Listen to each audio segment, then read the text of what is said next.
อ่าสวัสดีนะครับสวัสดีวันนี้ก็จะพาดูของดีนะครับนี่ฮะจะพาดูของดีเนี่ยครับของดีอยู่ที่ตัวลูกครับของดีอยู่ที่ตัวลูกเห็นไหมครับจ้าเอ๋เต็มกระบะเลยครับเหนียวหนึบอย่างกับตังเมอย่างกับคาราเมลนะครับ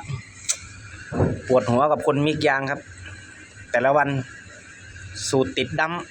ำว้าบุญเลยนี่ก็จะมาดูตัวแม่นะครับ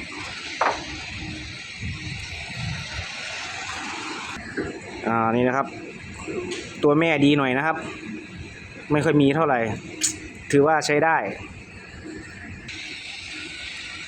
แต่ตัวลูกนี่ปวดหัวเลยงานนี้